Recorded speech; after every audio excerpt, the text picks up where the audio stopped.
ஆலடிப்பட்டியான் அல்வா கடை மற்றும் கருப்பட்டி காஃபி சென்னை முழுவதிலும் 50க்கும் மேற்பட்ட கிளைகளுடன்.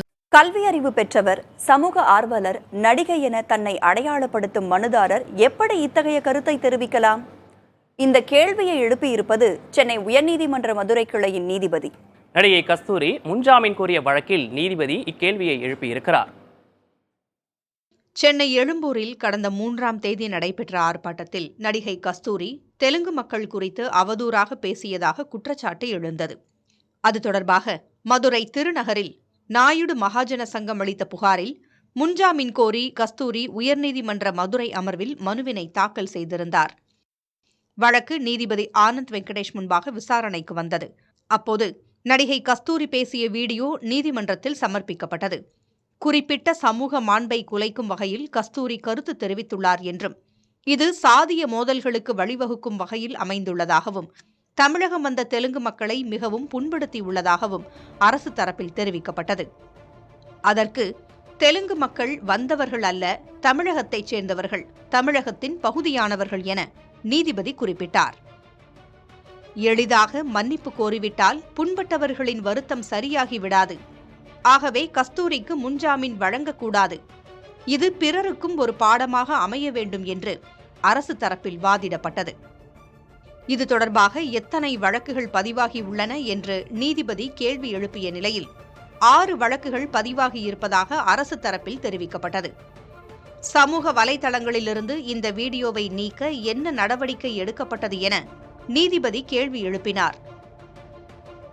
தெலுங்கு மக்கள் அனைவரையும் குறிப்பிட்டு அத்தகைய கருத்து தெரிவிக்கப்படவில்லை. சில குறிப்பிட்ட தனிநபர்கள் குறித்தே இத்தகைய கருத்தை தெரிவித்துள்ளார். அது தொடர்பாக விளக்கமளித்தே மன்னிப்பும் கோரியுள்ளார். ஆனால் விளக்கமளித்து மன்னிப்பு கோரியும் அவர் மீது வழக்கு பதிவு செய்யப்பட்டுள்ளது. அதற்கு நீதிபதி, குறிப்பிட்ட சமூக பெண்கள் அந்தப்புறத்திற்காக வந்தவர்கள் என்று குறிப்பிட்டு ஏன் கூறினார்? எப்படி கூறலாம்? அதற்கான அவசியம் என்ன என்று கேள்வி எழுப்பினார். தவறு செய்ததற்காக மன்னிப்பு கோரியுள்ளார். அதற்காக அவரை காவல்துறையினர் கைது செய்ய வேண்டிய தேவை இல்லையே என்று கஸ்தூரி தரப்பில் தெரிவிக்கப்பட்டது. அதற்கு நீதிபதி, குறிப்பிட்ட சமூகத்திற்கு எதிராக பேசியது தேவையற்றது. கல்வியறிவு பெற்றவர், சமூக ஆர்வலர் என்று தன்னை அடையாளப்படுத்தும் மனுதாரர் எப்படி இத்தகைய கருத்தை தெரிவிக்கலாம்? சமூக வலைதளங்களில் தொடர்ச்சியாக வீடியோக்களை பார்க்கையில் அது தேவையற்ற விளைவுகளை ஏற்படுத்தும் தானே? உங்களின் மன்னிப்பு அதை உணர்ந்ததாக தெரியவில்லை. கூறியதை நியாயப்படுத்த விரும்புவதாக உள்ளது என்று குறிப்பிட்டார். கஸ்தூரி தரப்பில் குறிப்பிட்ட சமூகத்தைச் சேர்ந்த பெண்கள் அரசிக்கு சேவை செய்ய வந்தவர்கள் என்ற அடிப்படையிலேயே சொல்லப்பட்டது. ஆனால் அவரது பேச்சு தவறாக புரிந்து கொள்ளப்பட்டது. தெலுங்கு பேசும் பெண்களின் மாண்பை குலைக்கும் வகையில் பேசவில்லை. மன்னிப்பு கோரிய போதும் இது குறிப்பிடப்பட்டுள்ளது. புகாரில் மனுதாரரின் பேச்சு தவறாக காண்பிக்கப்பட்டுள்ளது என்று தெரிவிக்கப்பட்டுள்ளது. தெலுங்கு பேசும் நட்பு மாநிலத்தில் திருப்பதி கோவிலுக்கு 40% தமிழ் பக்தர்கள் சென்று வரும் சூழலில் மனுதாரரின் பேச்சு சரியானது அல்ல என்றும் அரசு தரப்பில் வாதிடப்பட்டதோடு கஸ்தூரிக்கு ஜாமீன் வழங்க எதிர்ப்பு தெரிவிக்கப்பட்டது.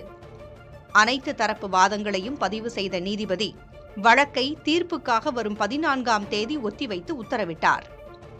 புதிய தலைமுறைக்காக செய்தியாளர் சகாய பிரதீபா. ஆலடிப்பட்டியான் அல்வா கடை மற்றும் கருப்பட்டி காஃபி சென்னை முழுவதிலும் 50க்கும் மேற்பட்ட கிளைகளுடன்.